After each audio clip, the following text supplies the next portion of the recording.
मन के मते न चलिए, मन के मते अनेक, जो मन पर असवार है, सो साधु कोई एक। श्री बांके बिहारी लाल की जय। माघ मास का 18वां अध्याय। श्री वशिष्ठ ऋषि कहने लगे कि हे राजन, मैंने दत्तात्रेय द्वारा कहा माघ मास महात्म्य कहा, अब माघ मास के स्नान का फल सुनो। माघ स्नान सब यज्ञों, व्रतों और तपों का फल देने वाला है। माघ मास में स्नान करने वाले स्वयं तो स्वर्ग में जाते ही हैं, उनके माता और पिता दोनों के कुलों को भी स्वर्ग प्राप्त होता है। जो माघ मास में सूर्योदय के समय नदी में स्नान करता है, उसके माता पिता की 7 कुलों की पीढ़ी स्वर्ग को प्राप्त होती है। माघ मास में स्नान करने वाले दुराचारी और कुकर्मी मनुष्य भी पापों से मुक्त हो जाते हैं। इस मास में हरि का पूजन करने वाले पाप समुदाय से छूटकर भगवान के सदृश्य शरीर वाले हो जाते हैं। यदि कोई आलस में भी भगवान को याद कर ले, माघ में स्नान करता है, उसके भी सभी पाप नष्ट हो जाते हैं। जैसे गंधर्व कन्याएं राजा के श्राप से भयंकर काल को भोगते हुए लोमस ऋषि के वचन से माघ में स्नान करने से पापों से छूट गए। यह वार्ता सुनकर राजा दिलीप विनय से पूछने लगा कि हे गुरुदेव, ये कन्याएं किसकी थी? उनको कब और कैसे श्राप मिला? उनके नाम क्या थे? ऋषि के वाक्य से कैसे श्राप मुक्त हुए और उन्होंने कहाँ पर स्नान किया? आप मुझे विस्तार पूर्वक कथा कहिए। वशिष्ठ जी कहने लगे, हे राजा, जैसे अग्नि से स्वयं अग्नि उत्पन्न होती है, वैसे ही यह कथा धर्म और संतान उत्पन्न करती है। हे राजन, सुख संगीत नाम गंधर्व की कन्या का नाम विमोहिनी था। सुशीला तथा स्वर देवी की शुंभरा, चंद्रकांत की सुतारा और सुप्रभा की कन्या चंद्रिका, ये 5 सब समान आयु वाली तथा चंद्रमा के जैसे कांति वाली और सुंदर थी। जैसे रात्रि को चंद्रमा शोभ्यमान होता है, वैसे ही पुष्प की कलियों के समान खिली हुई यह अप्सराएं थी। ऊंचे प्योदर वाली पद्मनी वैशाख मास की कामनी यौवन दिखाती हुई नवीन पत्तों वाली लता के सुदर्श गोरे रंग सोने के सदर्श चमकती हुई और सोने के अलंकारों से सुशोभित सुंदर वस्त्र धारण किए हुए अनेक प्रकार के गाने और वीणा अथवा बांसुरी तथा दूसरे बाजे बजाने में प्रवीण और ताल, स्वर तथा नृत्य कला में निपुण थे।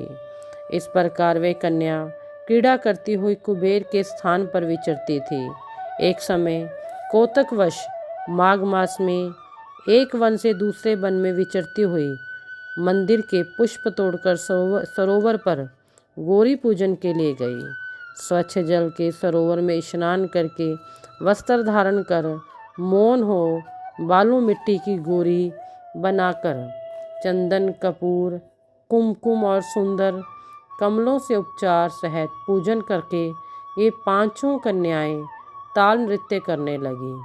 फिर ऊंचे गंधार स्वर में सुंदर गीत गाने लगे। जब ये कन्या गाने और नाचने में लीन थी, तो उस अछोद नामक उत्तम तीर्थ में वेद निधि नाम के मुनि के पुत्र अग्निप ऋषि स्नान को गए।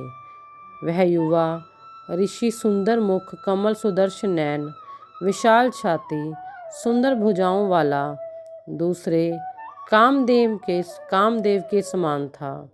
शिखा सहित दंड दिए, मृग चर्म ओढ़े, यज्ञोपवीत धारण किए हुए था। उसको देखकर 5 कन्याएं मुग्ध हो गई और उसका रूप एवं यौवन देखकर कामदेव से पीड़ित हो देखो देखी ऐसे कहती हुई उस ब्राह्मण के चित्त में कामदेव का डर उत्पन्न करने लगी और आपस में विचार करने लगी कि ये कौन है। रीति रहत होने से कामदेव नहीं, एक होने से अश्विनी कुमार नहीं, यह कोई गंधर्व या किन्नर या काम रूप धारण कर कोई सिद्ध या किसी ऋषि का श्रेष्ठ पुत्र या मनुष्य है। कोई भी हो, ब्रह्मा जी ने इसको हमारे लिए बनाया है। जैसे पूर्व कर्म के प्रभाव से संपत्ति प्राप्त होती है, वैसे ही गौरी जी ने हम कुमारियों के लिए श्रेष्ठ वर दिया है और आपस में यह तुम्हारा वर है, यह मेरा अथवा सबका ऐसे कहने लगी। जिस समय उस ऋषि पुत्र ने अपनी मध्याह्न की क्रिया करके ऐसे वचन सुने तो वह सोचने लगा कि यह तो बहुत बड़ी समस्या उत्पन्न हो गई। ब्रह्मा विष्णु महेश आदि देवता तथा बड़े योगीश्वर भी स्त्रियों के भ्रम जाल में मोहित हो गए। इनके तीक्ष्ण बाणों से किसका मन रूपी हिरण घायल नहीं हो सकता। जब तक नीति और बुद्धि रहती है तब तक पाप से बह रहता है। जब तक तप की गंभीरता रहती है, यम विधि का पालन होता है, तब तक मनुष्य स्त्री के काम रूपी बाणों से बींधा नहीं जाता। ये मुझे उत्तम और मुग्ध कर रही हैं। इन गुणों से धर्म की रक्षा हो सकती है। स्त्रियों के मांस रक्त मल मूत्र से बने घृत और अशुद्ध शरीर में कामी लोग ही सुंदरता की कल्पना करके रमण कर सकते हैं। शुद्ध बुद्धि वाले महात्माओं ने स्त्रियों के पास रहना कष्टकार कहा है। सो जब तक यह पास आए घर चले चलना चाहिए। अतः जब तक वह उसके पास आई वह लोग बल के द्वारा अंतर ध्यान हो गया।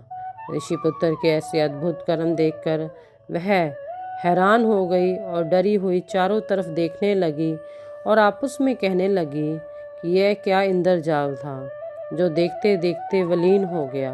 और वह विरह की अग्नि में जलने लगी और कहने लगी कि हे कांत, तुम हमको छोड़कर कहाँ चले गए?